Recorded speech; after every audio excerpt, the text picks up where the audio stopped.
The plan was simple. Victor Kessler had spent 3 weeks studying the house from satellite images. A luxury vacation home in the Swiss Alps, near Grindelwald. Owned by a German businessman named Heinrich Vogler. The property sat isolated at the end of a winding mountain road, surrounded by pine trees. Perfect for a quiet job. Vogler and his wife were in Berlin for the winter. The house would be empty until spring. Victor was a professional. Former Serbian military, now specializing in high-end burglaries. He never carried a weapon. Never used violence. Just patience and precision. The alarm was standard. He disabled it in under 4 minutes. The back door lock took 30 seconds. He stepped inside and listened. Silence. The house smelled of cold air and polished wood. Large windows faced the mountains, but tonight they showed only darkness and the relentless fall of snow. A storm was moving in. Victor checked the forecast. Heavy snow would close the roads by midnight. Perfect. No one would come. No one would leave. He would have all night to work. He pulled out his flashlight and began searching. The living room was vast, filled with expensive artwork. He ignored it. He was here for the safe. According to his research, Vogler kept a secure room in the basement. Victor moved through the house quietly. Kitchen. Dining room. Hallway. Stairs down. He found the basement door and opened it. The stairs creaked slightly. He paused. Listened. Nothing. He descended into the cold darkness. The basement was finished like the rest of the house. A home theater, a wine cellar, and a small office. Victor went straight to the office. The door was solid, but the lock was cheap. He worked on it with a small tool, feeling the tumblers click. The door swung open. Inside, he found what he expected. A desk, filing cabinets, and a painting on the wall. Behind the painting, a safe. Personal size. Victor smiled. This was the easy part. He knelt down and placed his tools on the floor. He pressed his ear against the cold metal and began turning the dial. He was good with safes. Not the fastest, but reliable.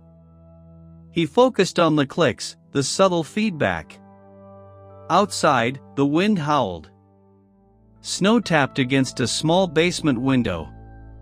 He lost track of time. Minutes passed. Maybe an hour. Then he felt it. The final tumbler released.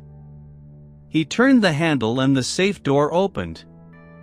Inside, he saw stacks of euros, jewelry, and a small leather-bound book. He reached for the money first. Then he heard it. The sound was faint, but unmistakable. An engine. A car, struggling up the snowy road. Victor froze. The engine grew louder. Then it stopped. He heard the crunch of tires on fresh snow. Then silence. Then car doors closing. Voices. Muffled by the storm, but definitely voices. Someone was here. Victor's heart rate spiked, but his mind stayed calm. He grabbed the money and the book, stuffed them into his bag, and turned off his flashlight. He needed to hide. Now. He moved quickly but quietly back to the basement stairs. He heard a key in the front door lock. He climbed the stairs and slipped into the dark hallway. The front door opened. Light flooded in, mixed with swirling snow. Two figures entered, shaking snow from their coats. A man and a woman.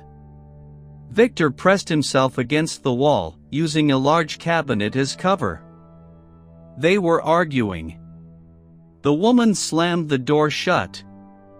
They walked past him, so close he could smell their perfume. They went into the living room. Victor didn't move. He barely breathed. His escape route was blocked. He was trapped. Victor remained frozen against the wall for what felt like an eternity. The couple continued arguing in the living room. Their voices were raised, but the words were muffled. He caught fragments. Stupid. Risk. Should have waited. The woman sounded young. The man, older, with a deep voice. Victor needed a better hiding place. The cabinet was too exposed. He looked around. The stairs. The second floor. A risk, but staying here was certain discovery. He moved. One silent step at a time. The stairs were carpeted, which helped. He climbed, keeping low, watching the living room entrance. No one came. He reached the top and found a long hallway with several doors. Bedrooms. He tried the first door. A guest room, clean and unused. He slipped inside and closed the door softly. The room was dark, but moonlight reflected off the snow outside, casting a pale glow. He could see the driveway below. The couple's car was parked next to his own rented vehicle. His car, hidden behind some trees. They must have seen it. They would know someone was here. He moved to the window and looked down. His car was partially covered, but visible. Stupid. He should have hidden it better. Now he had to wait. Wait for them to fall asleep, or leave, or do something that would give him a chance. He heard footsteps on the stairs. Then voices in the hallway, just outside his door. The woman was speaking. She sounded exhausted. The man replied. Their footsteps moved away, towards the master bedroom. A door closed. Victor let out a slow breath. He was safe, for now. But the night was young. And this was only the beginning. Victor sat on the floor of the guest room, back against the wall, listening. The house was old, but well built. He could hear faint sounds through the walls. Muffled voices. A door opening. Then, after about an hour, silence. He waited longer. 2 hours. 3 hours. The storm continued outside, shaking the windows. He checked his watch. 3 a.m. They must be asleep. He stood up and stretched his stiff legs. Time to go. He moved to the door and pressed his ear against it. Nothing. He turned the handle slowly, millimeter by millimeter, until the latch released. He opened the door a crack and looked into the hallway. Dark. Empty. He slipped out and moved towards the stairs. His plan was simple.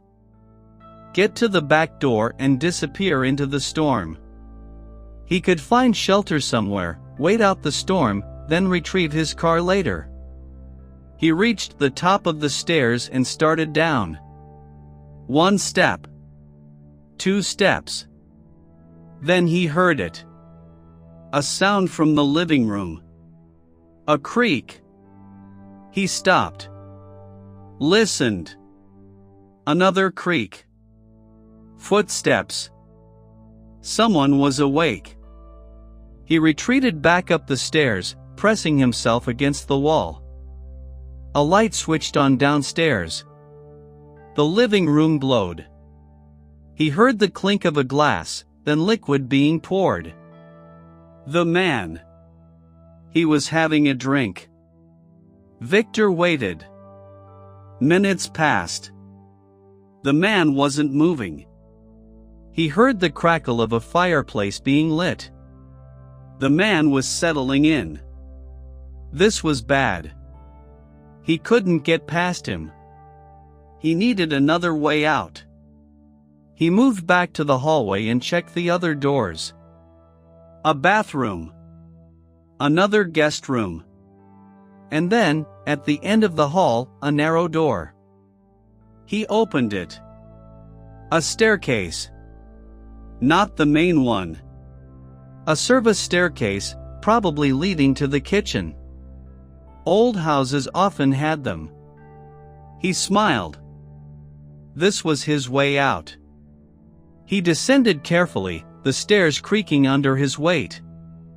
They led to a small corridor behind the kitchen. He could see the kitchen through a doorway. Dark. Empty. He moved towards the back door. 10 feet away. 5. Then his foot hit something. A small table he hadn't seen. A vase fell and shattered. The sound was deafening. Victor froze. From the living room, he heard the man shout. "Is someone there?" Footsteps, quickly approaching. Victor ran. He slammed into the back door, fumbled with the lock, and burst out into the freezing night. Snow hit his face like tiny knives. He ran blindly into the darkness, towards the trees. Behind him, he heard the man shout. And then, a sound that made his blood run cold. A gunshot. Victor ran without looking back, plunging deeper into the forest. The snow was deep, up to his knees, slowing him down. Branches clawed at his face. The cold burned his lungs. Behind him, more shouts, but they were growing fainter. The man wasn't following. Or maybe he was, but the storm swallowed the sound. Victor kept going until his legs burned and his chest ached. He found a dense cluster of pine trees and collapsed beneath them, hidden. He lay in the snow, gasping for breath, listening. Only the wind. No voices. No footsteps. He waited 10 minutes. 20. Nothing. He was alone in the storm. Hypothermia was a real threat. He couldn't stay here. He needed shelter. His car was back at the house, useless now. The nearest town was miles away through a blizzard. Suicide. He thought about the house. The couple.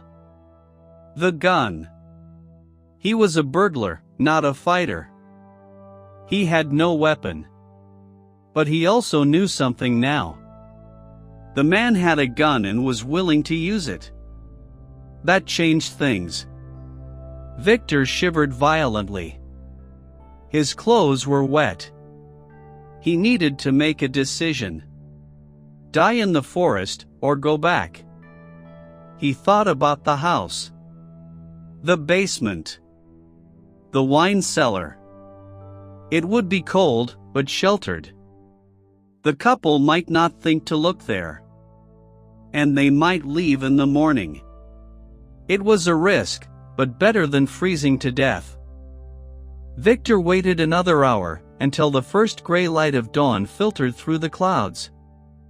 The snow was still falling, but less intensely. He got up and started moving back towards the house.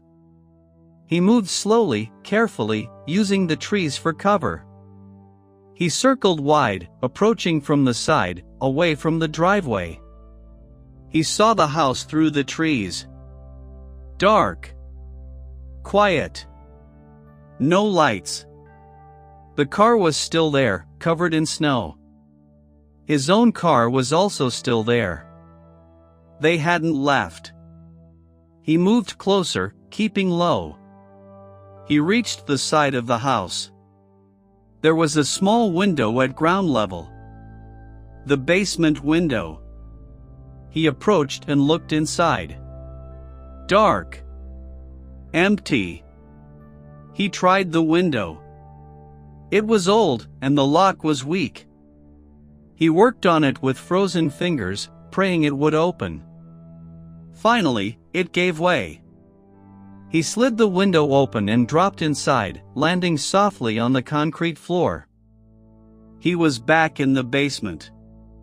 He was safe, for now.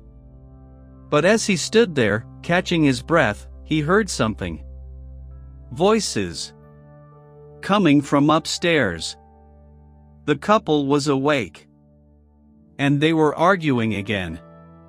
He moved silently to the basement stairs and listened. This time, the words were clear.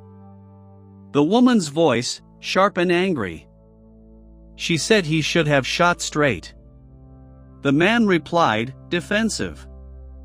He missed because of the snow and darkness. Now the burglar was out there. He might go to the police. The woman laughed. A burglar wouldn't go to the police. He would just run. But the man was worried. This whole thing was a disaster. Victor listened, his heart pounding. The woman's name was Ilara. The man was Marcus. Not Vogler. Not the owners. So who were they? And why were they so afraid of him going to the police? Victor heard movement upstairs. The clink of cups. They were making coffee. Then the woman spoke again. They needed to find him. Before he froze to death or found a way to town. The man argued he was probably already dead. But the woman insisted. They couldn't assume that. They needed to check the perimeter. Look for tracks. Victor's blood ran cold. They were coming outside. They might find his tracks. They might find this window. He needed to hide. He looked around the basement. The wine cellar. It had a solid door. He moved to it, opened it, and slipped inside. It was cold, filled with racks of bottles. He crouched behind the largest rack, hidden in darkness. He heard the basement door open upstairs. Footsteps on the stairs. They were coming down. He held his breath. The man's voice echoed. He would check the office. The woman would look around down here. Victor heard the man moving towards the office. Drawers opening. Cabinets closing. The woman walked slowly through the basement. Her footsteps echoed on the concrete. She was getting closer to the wine cellar.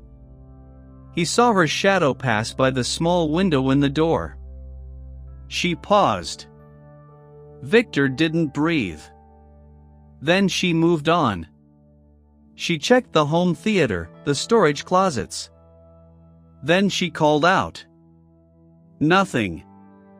He's not here. The man emerged from the office. His voice was tense.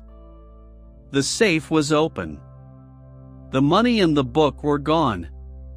The woman's voice became higher, worried. The book? He took the book? Yes. A pause. Then the man spoke again. Then they definitely needed to find him. Their footsteps retreated up the stairs. The basement door closed. Victor waited. He waited a long time, until he was sure they were gone. Then he leaned against the cold stone wall. The book. The leather-bound book from the safe. He had forgotten about it. He pulled it from his bag and looked at it. It was old, filled with handwriting. Names. Dates. Numbers. He didn't understand it. But clearly, it was important. Important enough for these people to kill for it. Victor stayed in the wine cellar for the rest of the day. He heard the couple moving upstairs, sometimes going outside, probably searching for him. But they never came back to the basement. As night fell, the storm finally weakened. The wind died. The snow stopped. Victor was freezing and hungry, but alive. He needed a plan. He couldn't stay here forever. Eventually, the roads would be cleared. He needed to know more about them. About the book. He pulled it out again and studied it by the faint light through the small window. The handwriting was tight, precise. German. Some of it looked like financial records. Transfers. Amounts. But there were also names. Several names, repeated. And next to some, a single word. Erledigt. German for done or finished. Victor's skin crawled. He had stolen from the wrong house. This wasn't just a businessman's safe. This was something else. He thought about going to the police. But what would he say? He was a burglar. He broke in, stole money, and now he was hiding in the basement. He would go to prison. The couple might go free. He needed evidence. Something solid. The book was evidence, but he didn't understand it. He needed to search the house. Not for money. For answers. He waited until late night, when the house above was silent. Then he opened the wine cellar door and crept into the basement. He listened at the stairs. Nothing. He climbed up, slowly, carefully. The basement door opened into the hallway near the kitchen. He peeked out. Dark. Empty. He moved into the living room. Embers still glowed in the fireplace. He saw a woman's handbag on the couch. He approached silently and looked inside. Wallet. Keys. Lipstick. A phone. He picked up the phone. Locked. He put it back. Then he heard a sound. A creak from upstairs. He froze. Another creak. Footsteps. Someone was coming down. He had no time to run. He looked around desperately and saw a large curtain covering a window. He slipped behind it, pressing against the cold glass. The footsteps reached the bottom of the stairs. He heard someone walk into the living room. Pause. Then the sound of a drawer opening. Papers rustling. Then silence. Victor's heart hammered. Then the footsteps moved away, back towards the stairs. They climbed up. A door closed. Victor waited. 5 minutes. 10. Then he emerged, shaking. That was too close. He needed to get out. Now. He moved to the back door. Unlocked it. Opened it. Cold air rushed in. He stepped outside and closed the door softly. He was free. Victor ran into the trees, away from the house, away from the nightmare. He didn't stop until he was deep in the forest, gasping for breath. He had the money. He had the book. He was alive. But as he looked back, he saw a light turn on in an upstairs window. A silhouette. Watching. This wasn't over. It was just beginning. He spent the night huddled in a small hunting shelter he found deep in the woods. It was crude, but it blocked the wind. He didn't sleep.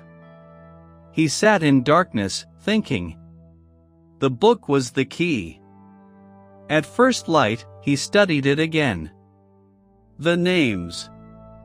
Heinrich Vogler, the owner. His name appeared several times, next to large sums. Then other names. Some he recognized from news reports. Businessmen. Politicians. And next to some, the word Erledigt. Finished. He counted. 6 names with that mark. 6 people who were probably dead. His hands trembled. He was holding a ledger of murders. Contracts. Paid killings. And Ilara and Marcus were the ones collecting payments.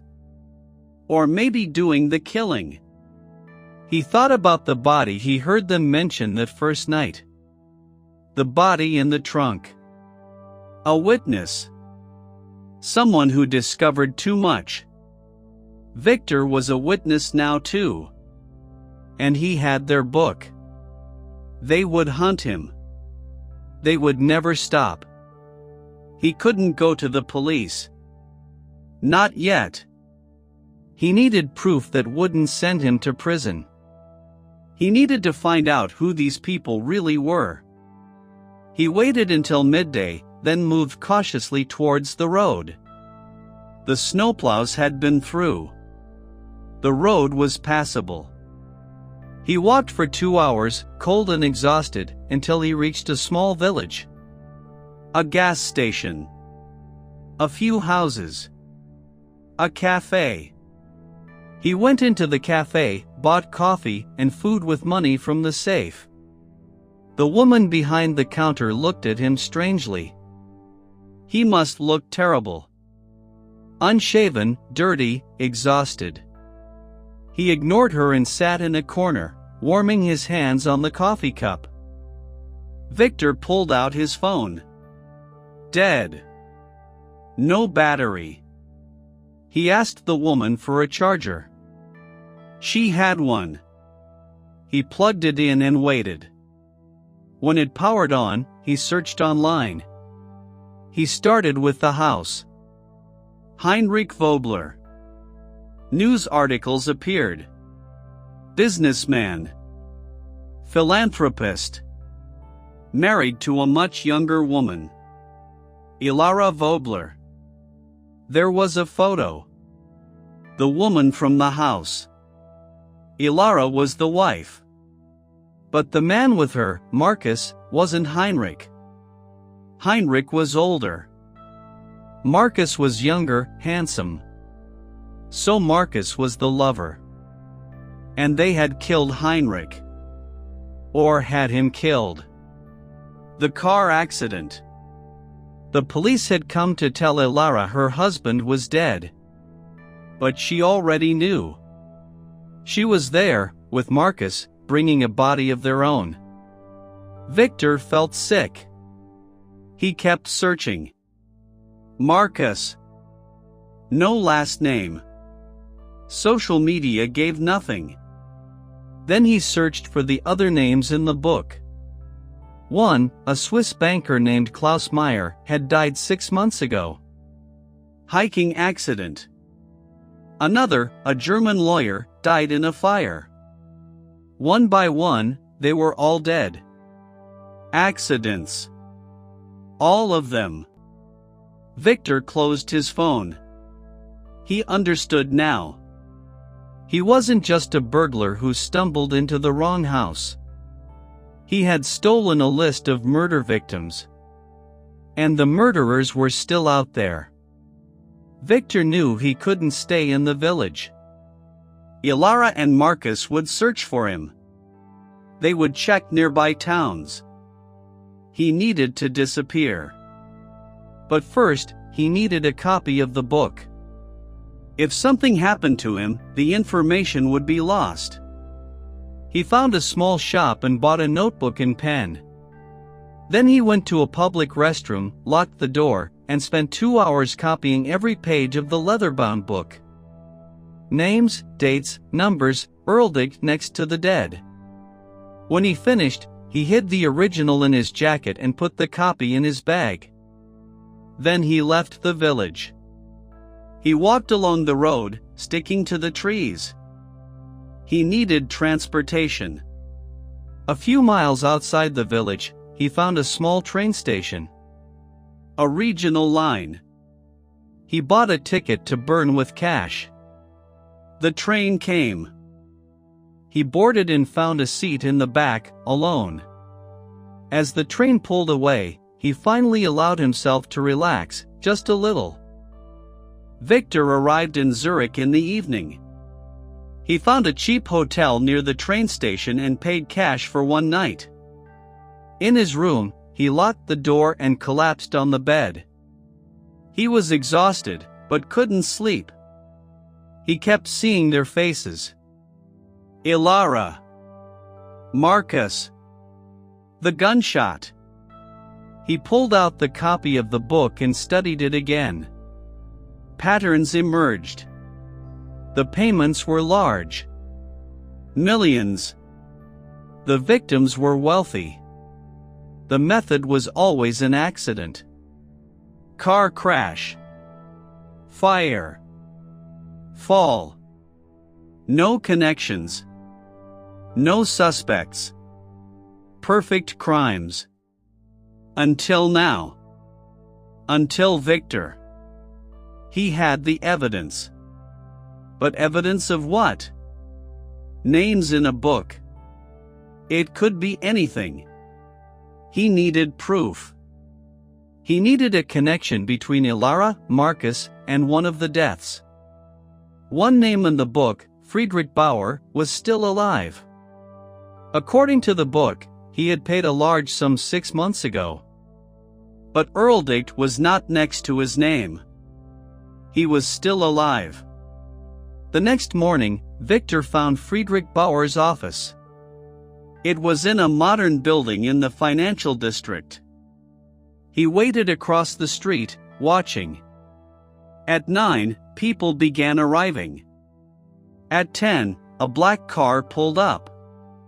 A man got out. Elderly, distinguished, with gray hair and an expensive coat. Bauer. Victor watched him enter the building. He waited. An hour passed. 2. Then Bauer emerged, alone. He walked down the street and entered a cafe. Victor followed. He sat near the window, watching Bauer order coffee and read a newspaper. Victor's heart pounded. This was it. He approached Bauer's table. He introduced himself as Victor and said he needed to talk about something important. Bauer frowned, confused. Victor pulled out the copy of the book and opened it to the page with Bauer's name. He slid it across the table. Bauer looked at it. His face went pale. His eyes widened. He whispered, asking where Victor got this. Victor told him. From a safe in Heinrich Vogler's house. Bauer stared at him. Then he looked around the cafe, as if expecting someone to jump out. He told Victor to leave. That he didn't understand what he had found. Victor leaned forward and spoke calmly. He told Bauer he understood enough. He understood Bauer's name was in a book with payments. He understood 6 others with payments were dead. Accidents. He told Bauer he was probably next. Bauer's face lost all color. He gripped the table. He asked who Victor was. Victor told him the truth. He was the man who stole this book. and he needed Bauer's help. Bauer was silent for a long moment. Then he spoke, his voice low and trembling. He admitted he made a mistake years ago. He worked with people. Bad people. He helped them move money. He didn't know what they were doing at first. When he found out, he tried to leave. They said he owed them. They said if he talked, he would die. So he paid. He kept paying. Victor asked who they were. Bauer shook his head. He didn't know their real names. Only contacts. A man named Marcus. A woman named Ilara. They worked for someone else. Someone higher. He never met him. Victor's heart raced. Marcus and Ilara. The same names. He told Bauer they killed Heinrich Vogler. And the others. They were going to kill Bauer too. Bauer looked at him with desperate eyes and asked what to do. Victor told him to help. Tell everything he knew. Where to find them. How they operate. Then go to the police together. With Bauer's testimony in the book, they would have to listen. Bauer hesitated. Then he nodded slowly. He agreed to help. But they had to be careful. They had eyes everywhere. Bauer took Victor to his apartment. A luxurious penthouse with views of the city. He explained the network. A shadow organization. For a price, they would make problems disappear. People, mostly. They specialized in accidents. Perfect, untraceable accidents. They had been operating for decades. Ilara and Marcus were the new generation. Young, smart, ruthless. They had taken over after the previous leader retired. They were expanding into corporate espionage, blackmail, political manipulation. The book Victor found was a ledger of their contracts. Payments received, targets eliminated. Heinrich Vogler was one of their own. He had tried to leave the organization. They couldn't allow that. So Victor said they needed to go to the police now. Bauer shook his head. Not yet. They needed more. Proof tying them directly to a murder. The book was evidence, but they could say it was fake. They needed something irrefutable. Like a confession. Like a witness.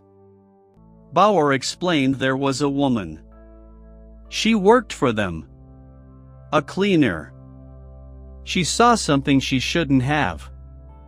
A body being moved. She disappeared 6 months ago.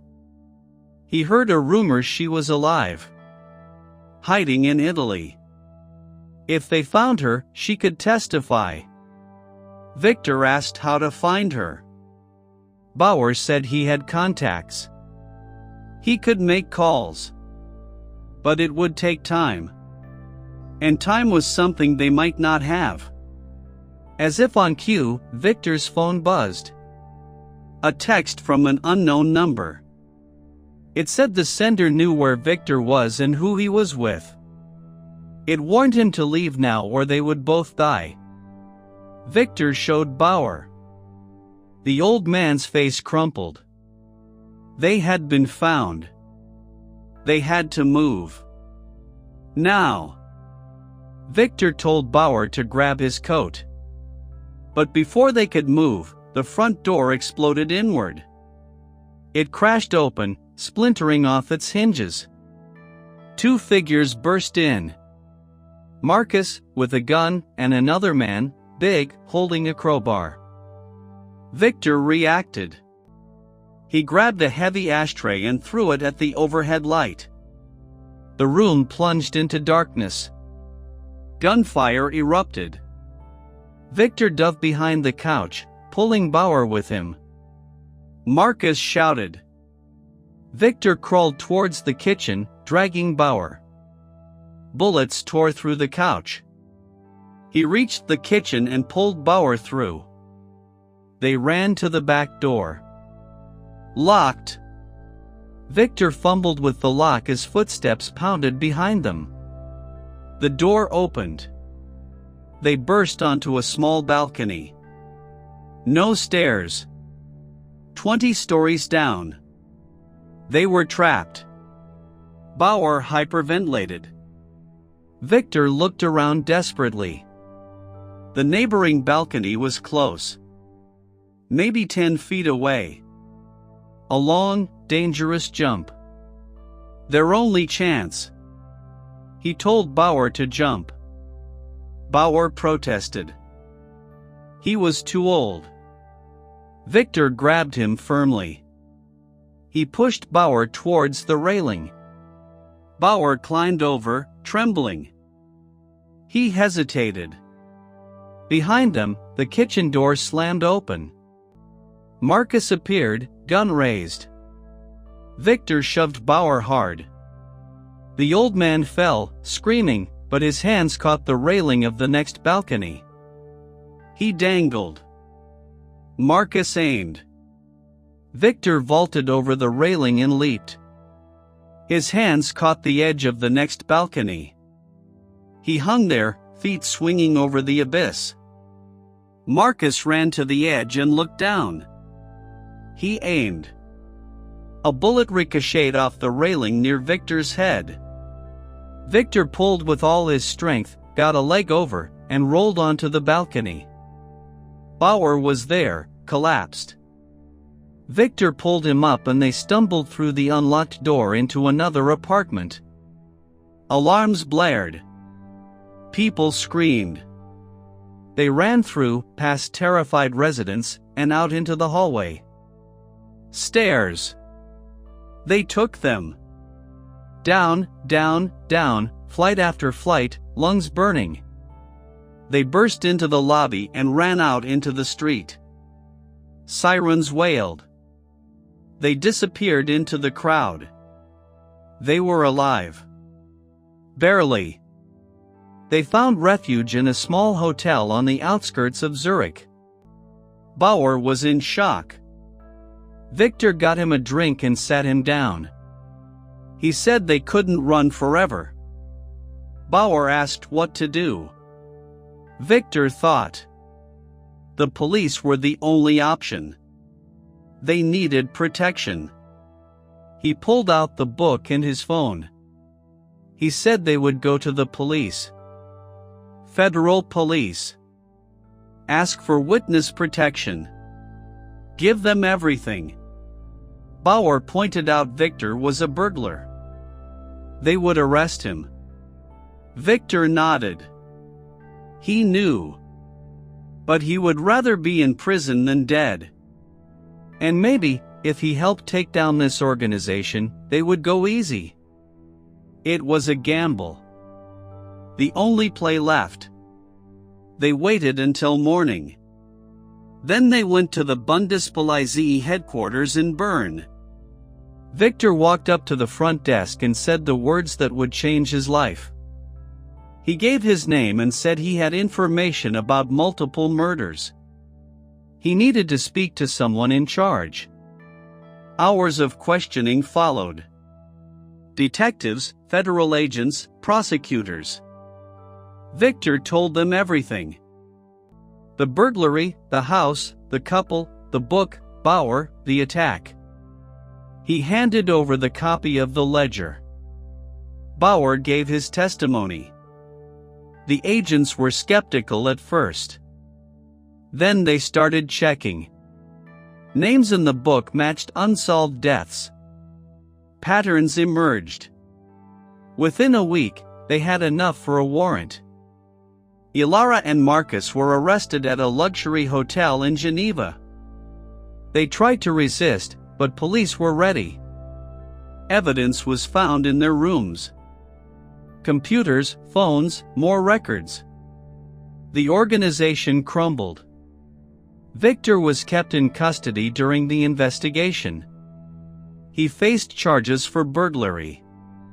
But the prosecutor, recognizing his cooperation, recommended leniency. In the end, Victor received a suspended sentence and was placed in witness protection with a new identity. Bauer disappeared into the program as well. The trial was international news. Ilara and Marcus were convicted of multiple counts of murder and conspiracy. They received life sentences. The organization's clients across Europe were exposed and prosecuted. Victor watched from a small apartment in a city he had never been to before. He had a new name, a new life. He worked a simple job. He kept to himself. But sometimes at night, he still woke in a cold sweat, remembering the snow, the gunshot, the leap across the void. He had gone to steal money and found something more valuable. His humanity. He had done the right thing. And it had cost him everything, but given him a chance to start over. The book was locked away in a federal vault. But its story lived on in the justice served and lives saved. Victor often thought about Heinrich Vogler, the man who tried to leave. He hoped his death was not in vain. The truth had come out. And a simple burglar had been the one to reveal it. The wrong house had turned out to be the right place after all.